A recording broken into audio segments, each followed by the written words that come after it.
This entire military is one cohesive, dedicated force. And the threats to our nations, they don't sleep. They're watching our every move. Iran, Russia, China, North Korea, ISIS, Al-Qaeda. They may be watching this right now. Our military should not be mistaken for a cable news gabfest show. We don't care what you look like. We don't care who you voted for, who you worship, what you worship, who you love. It doesn't matter if your dad left you millions when he died or if you knew who your father was. We have been honed into a machine of lethal moving parts that you would be wise to avoid if you know what's good for you. We will not be intimidated. We will not back down. We don't want war. But if you want war with the United States of America, there's one thing I can promise you, so help me God. Someone else will raise your sons and daughters.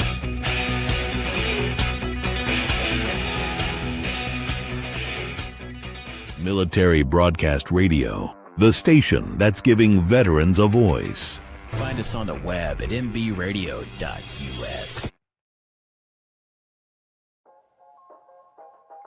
Welcome to the From Pain to Purpose radio show. I am your host, Eva Fulton. In this show, we explore the incredible journeys of resilience, healing, and transformation. In each episode, we will sit down with individuals who have faced unimaginable struggles and turned their pain into power, heartbreak into hope, and their challenges into meaningful change and finding new purpose in life. Through candid conversations and inspiring stories, we will uncover how pain, whether emotional, physical, mental, or spiritual, can be the catalyst for profound growth and a deeper sense of purpose. So if you are looking for motivation, insight, and real stories of triumph over adversity, you're in the right place. Let's get started on this journey from pain to purpose. Let's give veterans a voice through Military Broadcast Talk. Hey, welcome everybody. We made it. We're already in March, folks. Look at this. March 7th, the year of our Lord, 2026. I think this is going to be like one of those years that are just going to really speed by faster than we can say supercalifragilisticexpialidocious. I don't know. That just came on my head. I'm in my truck. I had an event to go to today, learning some new skills, and that's always good. Like, that's not something new for me, but I did come prepared, brought my laptop with me just in case, it worked out this way. I'm kind of glad. Because I was able to stop by Costco and get a couple of things. It was a madhouse in there. But that's just the way Saturdays are sometimes. And, I stay with my dad here in Maryland. And so getting into the city sometimes, even though I work in DC, is not something that I get to do very often. So it's kind of nice to do that. So to kind of pivot, good news on my dissertation. Chapter 3 has been approved, so I will be, as soon as I get back to the house, I'll get to submit the proposal. So that's chapters 1, 2, and 3. So I'm pretty excited. I tell you guys and share because I, feel like this is how I help hold myself accountable and, maybe help encourage, inspire somebody else in their educational journey. My guest today was supposed to join a couple of weeks ago, but y'all probably saw that that's where I decided to go ahead and tell my story. And I'll be very honest with you. I think in many ways it opened up a path for me to be a little bit more vulnerable myself. And I think for us to have, the right kinds of conversations and help take away stigma of, domestic violence in any shape or form, because it does happen both to women and to men. We have to have some of these uncomfortable conversations and share our stories, because otherwise how do we turn this from a pain to purpose story? And I'm sorry, I'm hot. If we are not, not having the kinds of discussions we ought to be and feeling free to do that. So I met Elaine Davidson several years ago. She doesn't realize how much of an influence she had on my life, which was in a very trying time. My second husband had just passed away.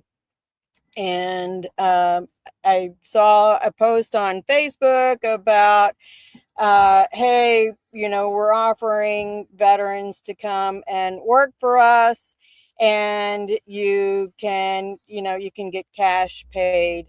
And it was less than the 1099 requirement. And little does Elaine know that she helped me buy Christmas presents several years. And I don't know where I would have been at that time. And being a mother and being able to provide the things that I thought I was supposed to provide my kids going through these trying times. But Elaine has done a lot for the veteran community in North Texas. And so I'm very, happy to bring Elaine on and share her story, because that's what we have to do, right? We have to have these kinds of conversations. So The interview of the week is brought to you by Jersey Mike's, a sub above. hi, Elaine. Hi there, Eva. My goodness. Thank you for the warm welcome. And thank you for sharing that with me. That meant so much to me to hear that. You don't know what these things mean when I get to hear, a way that we have positively helped somebody. So thank you for that. I will treasure that. That's very, very meaningful. And as you mentioned, we are so happy to help veterans and help. We have such a tremendous, tremendous respect for the veteran community and for the sacrifices that they've made for the freedoms that we enjoy. And I'm highly reverent to our veteran community. And so anytime we get a chance to help them in any way, whether it be a fundraiser that we're doing or whether it be hiring some of them or giving them a place, if you will, I'm always happy to do that. And we have several that work with us, and I'm very blessed and fortunate for that. So thank you for allowing me to come on and to share my story. I appreciate it. Oh, absolutely. I got to go to your house one year, and the love that I think that I saw with your company, the devotion, right?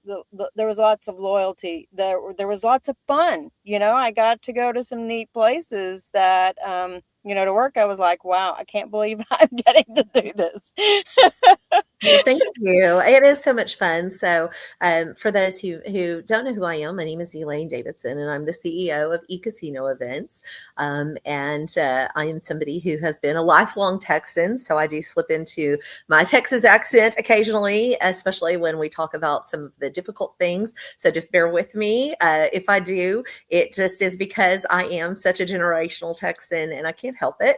I do certainly have a love for what we do, but that love was born out of pain. So, we unfortunately have to talk about some of these things. But one of the things that I have learned along my journey is that the strong ones, we don't know how to ask for help. And I think that if that's something that I can help someone else with today, then I have served my purpose. So to give you some background information, as a child, I didn't fit in, and I was bullied, and I went through some pretty traumatic things as a child. I don't want to go that far back because we only have a short amount of time, but because I do have some childhood trauma, I carried that with me into adulthood. So I met my husband, and we had this passion and this deep love for each other, and things were pretty smooth. And then one day they weren't.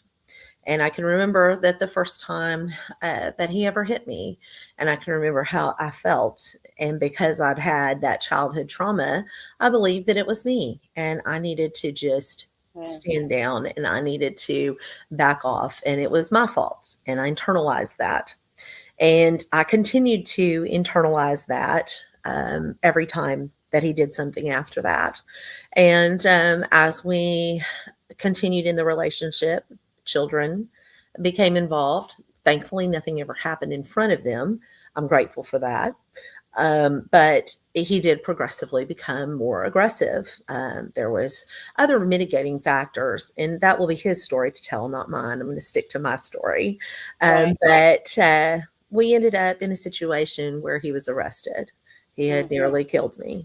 I was violated to a point where I was brutally beaten down my back, and I had been choked to the point of passing out. And I woke up, and he was still enraged and had to do that. And then he finally stood down and went and sat down. And that was the day that I'd had enough. So I went and called 911, and he was arrested. And at that time, my entire life was turned upside down because the business was something that we had done together, and we have children together. We have this house together. We have a life together. And now all of a sudden he's gone, and I'm alone in this house. So the first thing that I want to speak to is the loneliness that leads us to that place. And as strong people, and I think that this will really apply to veterans, I'm a CEO. I'm supposed to be strong. I'm the mother for everybody in the organization. I always tease around and say I'm the chief emotional officer because I know what everyone is going through. And I'm internalizing everything that everyone else is going through. Right. Come to me, I need an advance, or can you give me more work, or I'm having trouble with this, or whatever the situation was. I always knew about it, but nobody knew what was going on with me. Right. And so at that point, I knew that it was going to come out. I knew that there was one chance and one chance only as to how this was going to be portrayed, if you will. And so I chose the path of truth, and I chose the path of openness, and I chose the path of transparency. So I shared with my team what had happened and that I would need to rely on them. I was emotionally devastated. I had covered for him for many years and allowed him to disrespect me in immeasurable ways. So to come to a point where it was finally enough, and I finally had enough self-love for myself that I could find that spot, just finding that moment and realizing that I am a human being, and I'm worthy of value. I'm worthy of love. I'm worthy of respect. And finding it in that moment is very, very difficult, but you have to find it for yourself. Right. And I did. And so I shared with my team what had happened, and he remained in jail. And then we have this thing called COVID that comes along, as you recall, in 2020. And as an event business, COVID and events did not go hand in hand. And overnight, I lost 96% of my business overnight. Yeah. So that was devastating. And he had been released. And guess where he was released to? He was released to home. And now we have a shelter in place order. So now he is sheltering in place with me, and I'm in this house with my abuser. He's still my husband, and we tried to continue through that and make it as best we could through incredible stress. So how do you continue to allow yourself to be in the presence of someone who has almost taken your life? Right. And how do you hold that in? And how do you find the respect that you need for yourself to move forward? And the answer is that you start to compartmentalize things. A good friend of mine says, how do you eat an elephant? One bite at a time. And I know I'm not in the habit of eating elephants, but but were I to be, the answer is one bite at a time. And so I prioritized my physical health and kept my distance. I prioritized trying to pivot and save the business as best I could. And I threw everything that I had into it. And that's how the business became the largest and most successful casino entertainment company in the country. Because from my trauma, I threw myself into it because I could Right. find love and satisfaction in different ways. So I found it through the business. I found it through the people we served. I found smiles on attendees' faces. And I found contentment in knowing that just like your story, others had told me, Elaine, this money tonight is going to feed my family, Yeah. or this is my rent money. And I Yeah. knew that people were counting on me. Well, now we come to COVID and everybody's counting on me and looking at me, and I have no answers.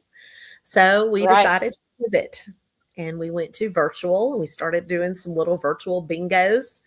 I worked with him and we continued to do virtual casino things, and we would go on my Facebook and just play blackjack with people online. And we turned that into Wow. I missed that. it was fun. And so we ended up being able to pivot to virtual events. And we started getting some income derived from that. And the government did come in and offer some things that were helpful. And I will forever be indebted to our president at the time, who took care of small business and looked at things from a perspective of how small business is the backbone of America, and how these hardworking entrepreneurs who you see, you never know the story behind what got them there or how they stay there. It's one thing to climb the mountain to get there. It's quite another to stay there.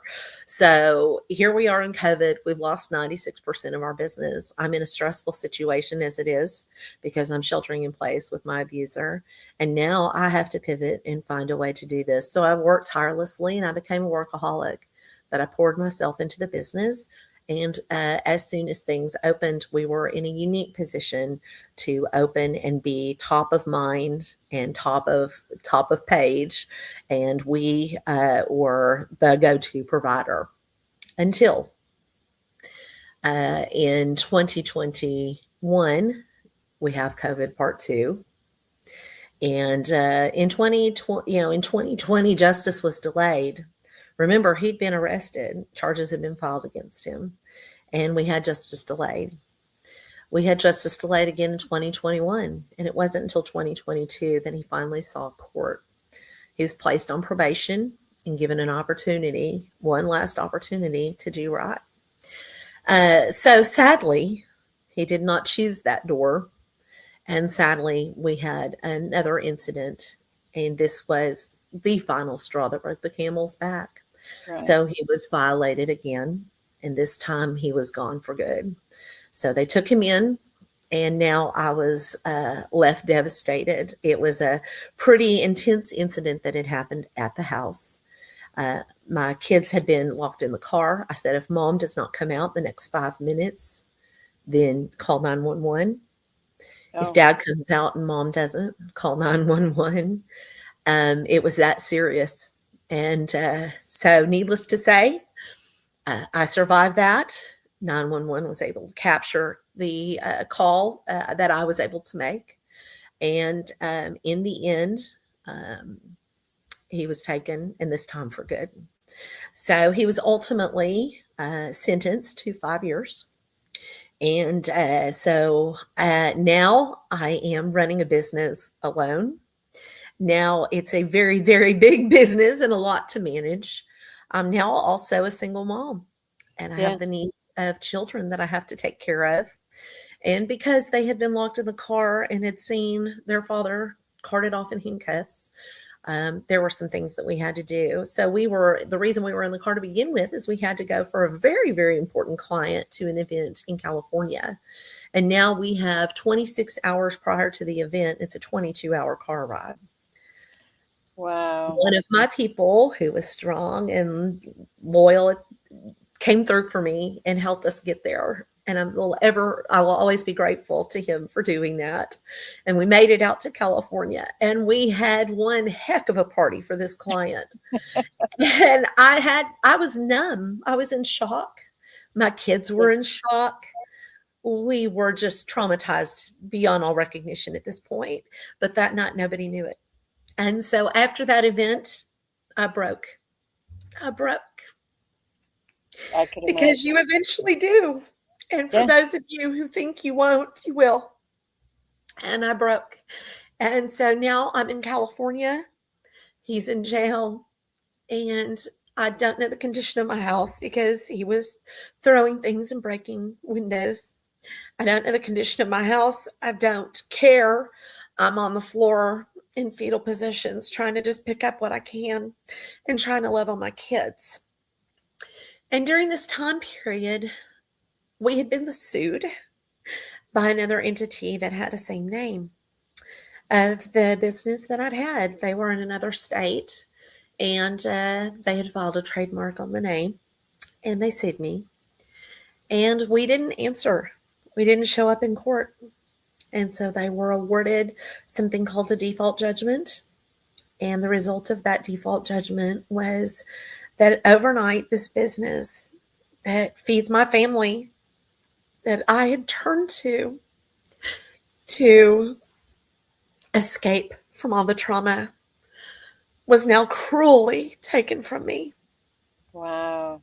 And now I've lost the business. I've lost the name. I've lost the website. This is a business that we'd had for 15 years. It was registered properly. I was Right. known by this name. We had chosen the name because it begins and ends with E, just like my name does.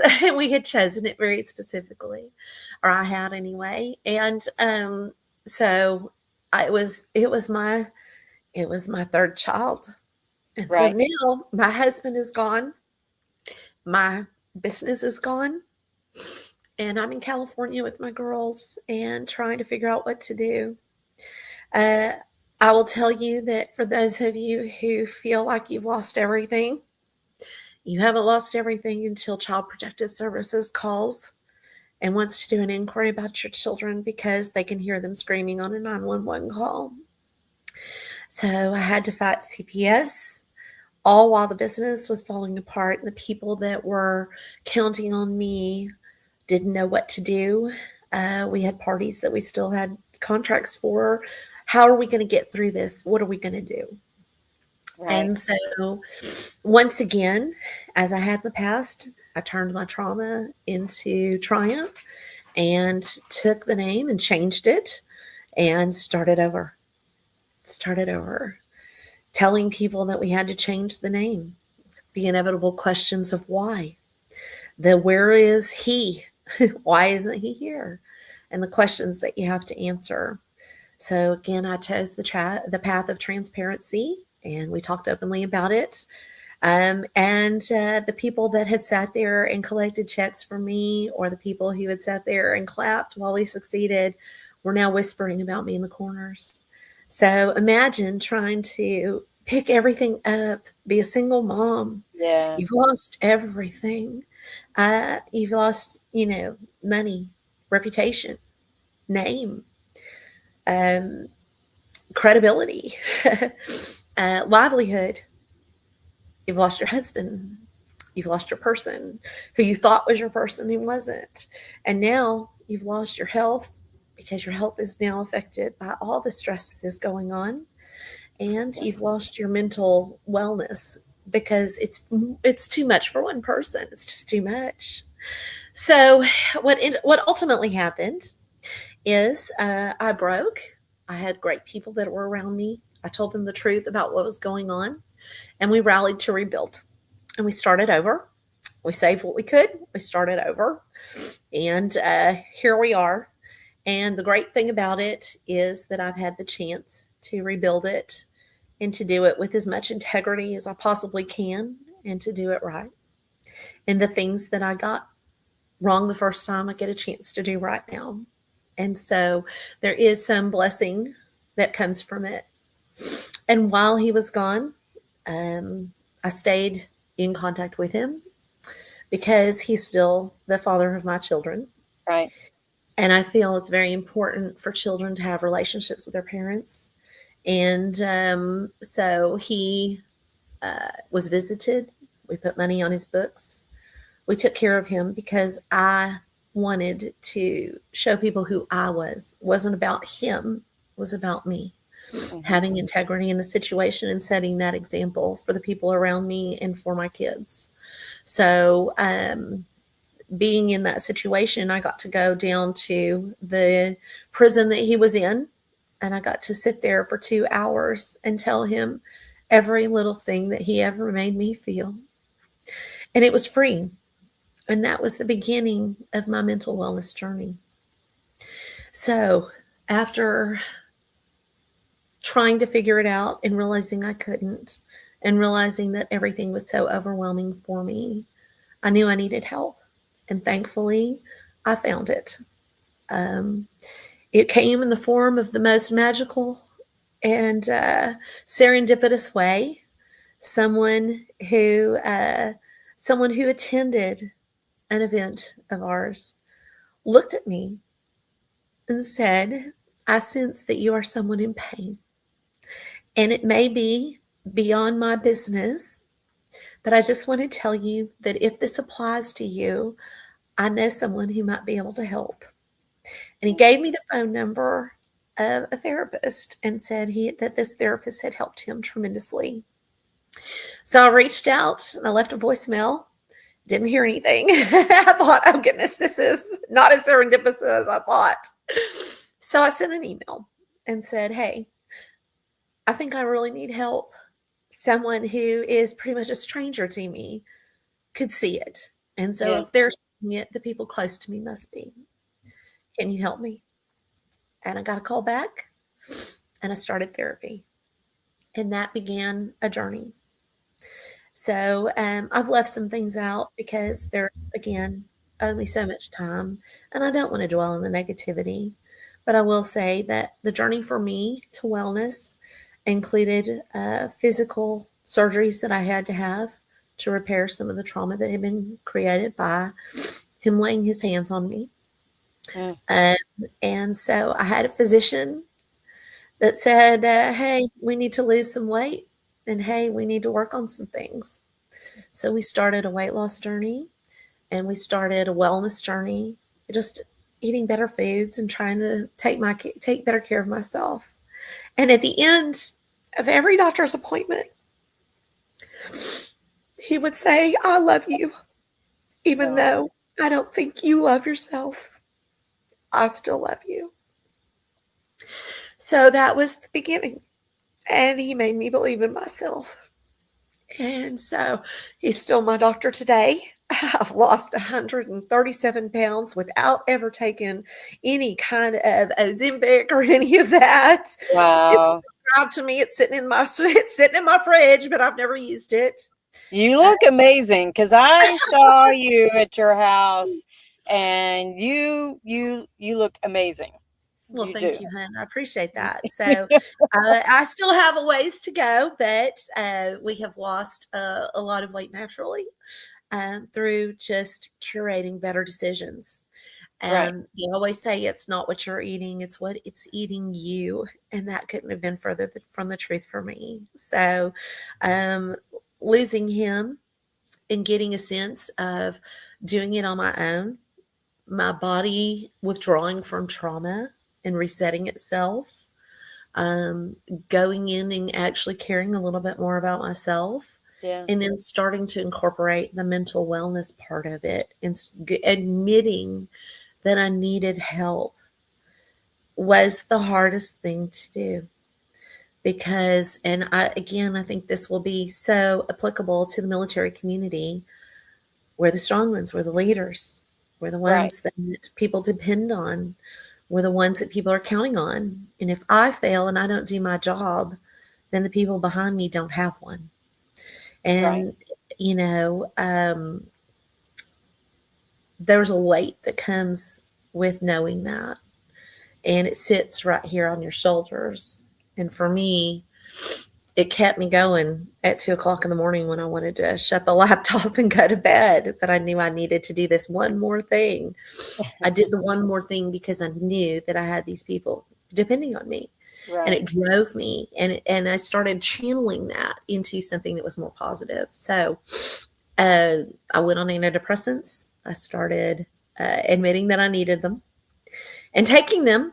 And taking them, it's one thing to get prescribed them; it's quite another to actually take Right. them. And having the strength at every step to do that. I can remember sitting in the parking lot of the pharmacy and crying because I was just so depressed that I was depressed about being depressed. I was depressed about having the need to go and get medication that this couldn't be resolved naturally or on its own. And so I can remember feeling that and going through all those things. But I'll tell you, God is with me at every step. My faith in God is what got me through. My faith in God is the reason I'm still here. The faith in God and love for my children. And so picking up every single piece was very difficult, especially at every turn that I have had in the road. But I'm trying to do it for them. I want them to have something that they can be proud of, and certainly something that earns income so they can eat and enjoy Right. the things that we take for granted. And moving forward now, I am with therapy once a week. I go to see my physician once a month, and I have a team of people that I put my trust and my faith in. And I went to full transparency mode because I just didn't have any other mode to go to. Yeah. And it's a decision that I will always be grateful for that I chose that path. So I think the moral of my story is it can happen to anyone. It can happen at any time. We can be fine one minute and not fine the next. Domestic violence, unfortunately, happens more prevalently than any of us want to admit. It happens for men just as much as, and not as much as it happens for women, but it does happen for men too. And I think men would probably have an even greater stigma. Right. Um, for women, they say that one in four of us will have encountered domestic partner violence in our lifetime. And there were headlines.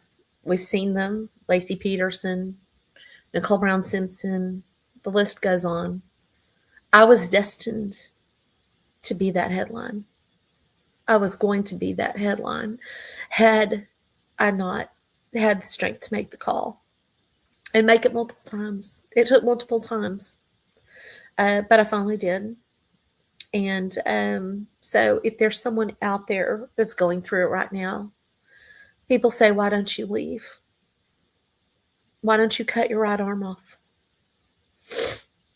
Why don't you stop breathing? This is your spouse. This is your person. And I'll tell you, if there had only been bad times, we wouldn't have this situation. There are Yeah. good times, and often there are children involved, and often there are other considerations, financial. Um, there are financial considerations. There are spiritual considerations. There are, a lot of different things that go into it. But I hear that a lot. Why didn't you leave? I felt I couldn't. I felt I couldn't until I could. Takes a lot of courage and a lot of encouragement. So the answer is, for those out there, if you see something, say something. If you're seeing it, don't be afraid to encourage someone. Don't judge them, just encourage them. I saw something and I'm worried about you. That little thing can trigger a light and make someone feel like they are worthy and get them to think differently about the path that they're on. That's certainly something that happened for me. So if you see something, say something. And for those of you who are struggling with domestic violence that's happening to you, I can tell you that you're enough and that you're worthy and that you always have been. I can tell you that God loves you and you are God's child. And I can tell you that there is no one on the planet that would want to see you suffer. No one. But until you feel it, you won't change it. So, sister to sister, I send you love. And sister to sister, I tell you that you can do it. Mhm. You are worth it. You are worthy. And everything that you're going through right now is something that some other sister of yours has endured. So there is a uncomfortable sisterhood of us all, but we are here to help. There is a local shelter in Dallas called the Genesis Shelter, and we support them and we do fundraisers to try to help them. And now I get to turn my occupation into a way of helping others. So we can do fundraising events to try to raise money for people who are in these types of situations. In fact, we have one coming up at the end of the month that is very near and dear to my heart. It's a repeat client, and that is exactly what they do. They help the women in children's shelter, and it means so much to me. And I'll go and I give them every single thing that I have, and I walk that floor begging people to please support this charity. And it's my honor to do it. It's my honor to do it. I think it's where a lot of people think, well, that's casino. So for folks to understand, Elaine's company is casino oriented. It's blackjack, it's poker. You also got the roulette table, I think. But all the events that I attended, these were all fundraiser events for Yeah. the Knights of Columbus. I think there were veteran events over there at Luffield, the big, I forget the name of the space museum that's over there, Uh-huh. the one with the Yes. old airplanes. So there are veteran events that, a lot of these companies, but I got to go to some neat places for-profit companies who are doing it as employee, Christmas and New Year's parties and stuff like that. But Sure. most of these events were all fundraising. I think the hardest part I could imagine, I've been a business owner as well, in a different industry, and the hardest part was um the mask. It's the figurative mask, and Mhm. not wanting to let other people see me fail, see me crack, show that vulnerability. But Sure. that's really hard to hide, and because people who know you, who really, really know you, they can see through they can see through it. They can. And you're right. The mask, I mean, let's just say it. It is the elephant in the room. It's not on brand to share any kind of flaw in your business or to in any way suggest that you're anything less than completely and fully successful as a human being. The person who's leading this business has to be of sound has to be of sound mind and soul. We've seen what happens when you have people who are not, and we can see how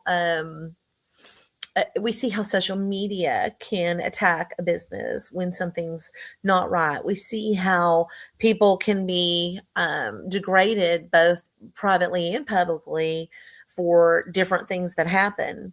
And so, it was a very, very precarious position that I was in, and a very easy choice for me to make because I knew that the information was going to get out there one way or the other, Right. and I had to control the narrative. And we do wear these masks, we wear these hats, but we also, you're right, we wear these masks, we hide certain things from people. And I didn't have a choice. My mask was cracked, in this case, quite literally and figuratively. There was one point where he had, there was one point where he fractured my orbital socket. So, my mask was both literally and figuratively cracked. Yeah. But, people do see it, but there's a lot of people that don't see it, but they can sense that something's off. I And think I I had, sensed it, even as a occasional contractor, I sensed it, but I was not close. So it was difficult because I am an empath. I recognize that that I could sense that something was there, but the best I knew I could do was really I prayed for you, Elaine. well, thank Seriously, you you. were on my prayer list. I Um, appreciate that. And I yeah, do believe in the power of prayer because the power of prayer has lifted me through this. And, the power of prayer has brought me to the point where I can speak to you about it. There was a period of time where I couldn't speak to anybody. yeah. I was balled up on the floor crying and completely not functional. And Oh, I'm for not sure. saying that I'm still there. There are days where I'm still that person, and it takes tremendous strength to get up. I'm dealing with some physical symptoms of a disease that I now have that it is debilitating, and it is incredible. I'm on powerful painkillers to try to just make it through the day. But the point of all of that is that you can make it. You just change the script. And I now no longer feel beholden to society's needs for what I should look like. I think once you go through this, I can reset what I am going to be to the world. And Right. I have the power to do that. And it's finding your power to do that. I don't feel now that I have to wear this mask. I feel like I can say to my people, I don't have it today and I need you to have it for me. I do have the ability to say to my children, will you come pray with me, or can I snuggle with you? Can we watch a movie or something? Can I have some snuggle time? Can I have whatever it is? Yeah. Can we have a few moments together? And I find strength in that. So it's resetting everything. But one of the things that you're resetting is this enormous burden that society puts on us as women, as Yeah. moms, as workers, that we have to be this perfect example. And I'm here to tell you, I led a very huge company and I was overweight and I had pink hair at one point, and I had you don't have to have what they think you need to have. So have it within you and where your Yeah. comfort is, and let your comfort and your space and your place dictate who you are to the world. You get the chance to show the world who you are, and Right. and you don't have to be boxed into what they think you should be. You And think the biggest thing I have learned in the last few years is I don't have to shrink. that's right.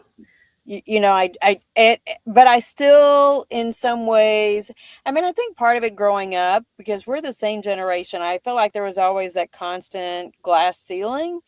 Mhm. And I've had to kind of remove the construct of thinking that there's a ceiling there at all.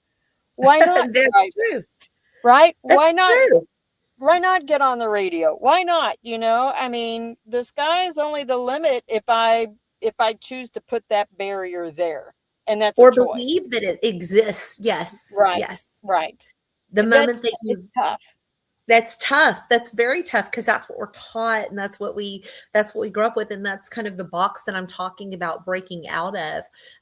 Is that you can now control that. There is absolutely nothing that you can't do, and I know this from our generation. I mean, for goodness sakes, we were drinking water out of hoses in the backyard and walking around in pesticide pellets, and I mean, we were, you know, I do believe that we're capable of anything, and the mind is a wondrous thing, and the mind can trick us at times.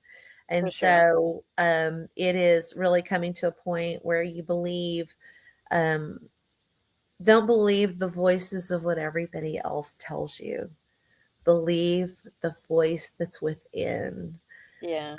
and hear that voice. My voice was shrunk. I was definitely shrunk and put into a box of what he wanted me to be.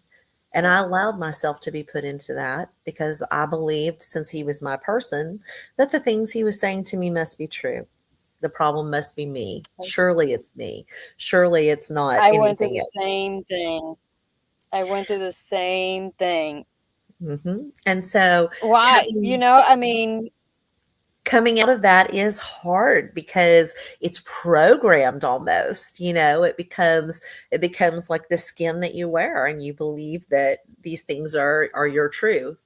And so once he was removed and I could see again, because yeah, he was removed, forcibly removed. Once I had that distance and I was left with myself, I could start to hear my voice again. And it was very, very faint. And then it became louder, and then it became louder. And now I'm working on it. And I am a work in progress. Every day is a new challenge and a new opportunity. I'm scared sometimes to get out there because I fear rejection. I'm scared to build my company up because I don't want to see something happen that I've missed, or, I don't want to be picked on again. Not that I didn't deserve it, not that, I'm not speaking to that. I'm not going to diminish anybody else. I'm just speaking that it was a really difficult thing to go through. okay. And I wouldn't wish it on anybody. And so there's a fear that comes where you think, gosh, I don't want to put myself out there. But I've learned that God put us on this planet to live, and that we only get one chance at it. And Has it so, helped you to change the conversations you have with your daughters, that, helping you have, I I want to say, like, more clear conversations with them about how to avoid this kind of situation as they age? sure. And that's a great question. The greatest responsibility I have is to the people that I serve. And the people that I serve, first and foremost, are my children. And they are my greatest responsibility. And I have the choice here to show them that just because their father happened to be this with me, didn't change.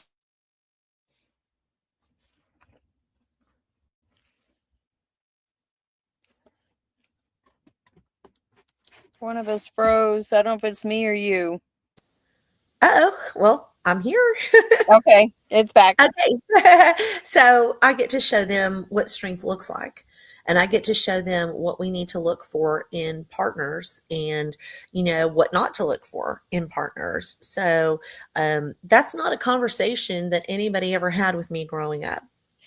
And it's not a conversation that we really have, period. I can't think of a time in society where we talked about it.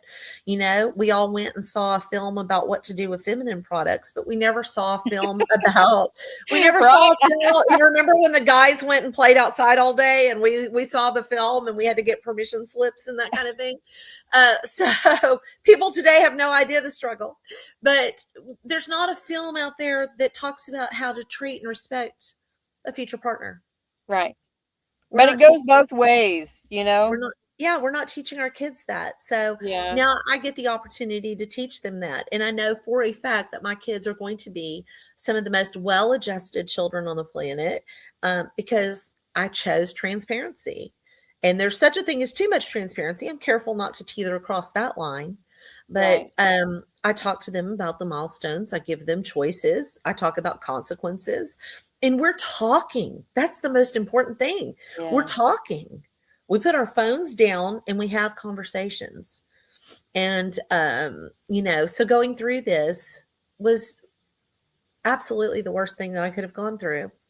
But by the time my story is finished and my work on this earth here is done, I hope that the story will be that she went through hell, but she created heaven out of it.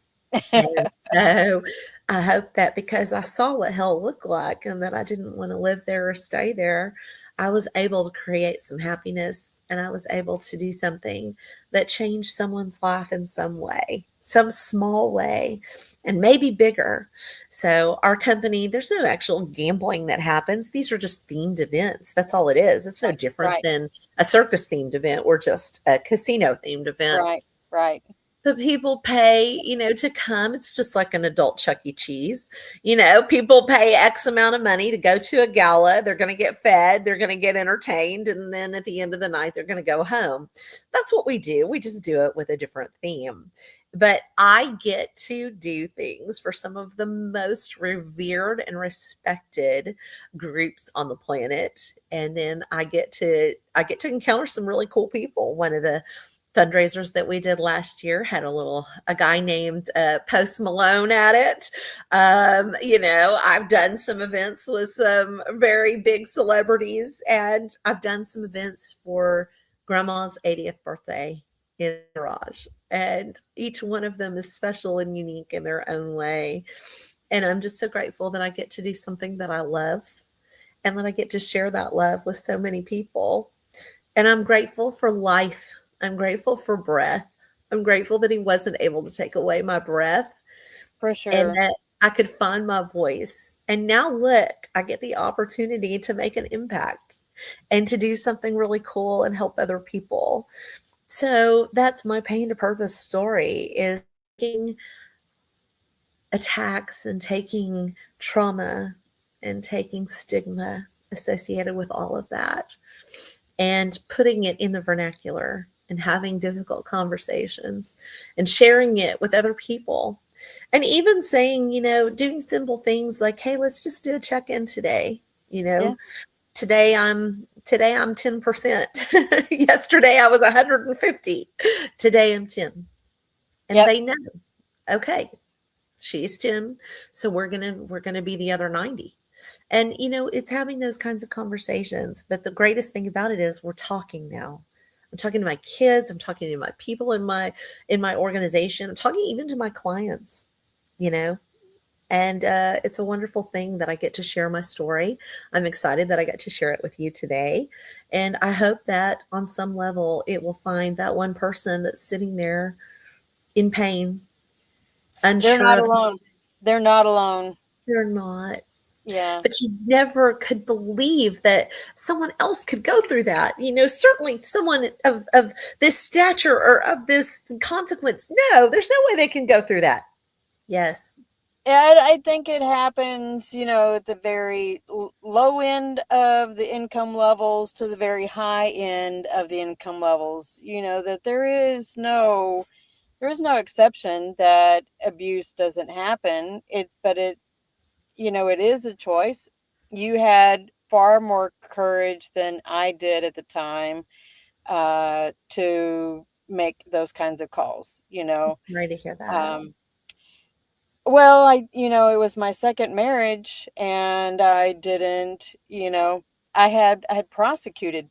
I was a paralegal in the Army, putting people away, For and this. then in denial that it was happening to me, and Mhm. somebody Sure. said, you probably qualify for victim witness protection. I'm like, wow, you don't want to put that label on, right? No. That you don't want to say, wow, I'm a victim. Who likes to claim that they're a victim? Uh, It's not a badge that you wanna wear. It's certainly not something right, that I wanted. It's not the name tag that I wanted to wear walking in the room. It's not. right. But in being a victim, I now get to control what the name badge is that I wear moving forward. Yeah, because you're a And victor now. I can change it. So, now I went from being a victim to helping others. And now I went from being, I was like I'm sitting here at these events that are designed to help other people who are going through similar things. And I'm in complete denial that it's happening to me, Right. that I somehow deserved it, that it was my fault that this happened. So, I think it's just the awareness, the discussion, the bringing it to light, that our lights will not be diminished, that we won't shrink, that there's a sisterhood out there, that there are people in the world that care, and that the more you can talk about it, the more you'll find kinship, and the more you'll find strength. I think those are the takeaways. And so it's finding that courage to have that conversation. And I hope that someone will find the courage to do something that will be life changing for them. Well, I do want to help make sure that if people want to reach out to you, you've had your name, your phone number on the Oh, screen. did I? I didn't. Oh, I see it. Okay. Yeah. What is a good website for you if in case somebody's interested? Maybe they have a fundraiser, because we do have a veteran audience, and maybe they, need to know that there are entertainment options out there. Sure. So if anyone ever wants to talk to me about this subject or about a way that we can help them in any way, our website is www.ecasinoevents.com. And I am the E in eCasino Events. So ecasinoevents.com. And our email is info@ecasinoevents.com. So people are welcome to reach out at any point, and I hope that I can help them in some way, whether it be through business or whether it be personally, and just saying, hey, it's okay that you're at 10 because I'll be at 90 for you. It makes perfect sense. Thank you so much for sharing. I found through telling my own stories, this is a cathartic process, and, so reach out, folks. You're not going through this alone. Thank you so much, Elaine, for, coming on, right? And I appreciate your vulnerability, because this is, a very vulnerable topic to be able to share, and your candor and the love. You are an incredible person. So just know, you've been in my people garden, even if I hadn't said that before. You're in my people garden, and Well, you're a sweetheart, Eva, and I have such respect for you. And as I mentioned at the top of the show, I have such respect for our military and the people that are in your audience. So I send you all my love. Mwah. I send you all my love. And, I will continue to be a fan, and I will continue to fangirl you. And thanks. I'm It's gonna the look girl forward. crush thing. It is, and I'm going to look forward to all these amazing subjects and amazing guests that you have coming out to showcase and help other people. So I think it's admirable that you have this mission, and that mission accepted. So congratulations. Thank you. I know you have events to go to. Thanks I do. again. Yep. I'll make sure I tag you on all, when I share everything too. So. Okay, great. Well, I Right. send my love again. Everybody have All a right. wonderful Saturday. Mwah. You too. Bye. All right, folks. Thank you all. So coming up, we have John Davis is joining us from abroad. He's an expat. He's going to join us March 14th. And on March 21st, I will be remote from Fort Bragg, North Carolina, with the Valkyrie Project. Have several of their board members, a couple board members, and a couple of their liaisons that are going to be joining, because it's the day before. Actually, at Fort Bragg is a military women's conference, and I think I get to meet a couple of other people that I've interviewed before, but we had never got to meet in person. So I'm excited about attending that event. And then Paula Yost is joining March 28th, Dr. Paula Yost. So she is going to talk with us about how to advocate for your children's health needs. And I think she covers other subjects as well, but that's the main subject that she's going to cover. It ought to be a great conversation, no matter whether you're a veteran or not. And that's important, because oftentimes, our kids go through different medical experiences, but how do we, and even my own daughter has gone through medical experiences, and I had to, because she was over 18, I had to interject myself and get her permission to let me help go to doctor's appointments with her, and, get them to help listen to me and not push her side. So great guests coming up. And then April 4th on, I don't have any guests scheduled, but I know there are plenty of people who need to tell their stories. So come on, reach out to me, eva@mbradio.us. You all have a fantastic week, and, be blessed. Giving veterans a voice. Bye. Ladies and gentlemen, thank you for tuning in to Military Broadcast Radio. As we wrap up today's show, we want to remind you that the podcast of today's episode will be available right after we go off the air. So if you missed any part of the show or want to listen again, be sure to check it out. And remember, we're here to support and honor our veterans. Your stories and experiences matter, and we are committed to giving you a platform to share them. That's right. We're here to give our veterans a voice. So don't forget to catch the podcast and stay connected with us. Giving our veterans a voice.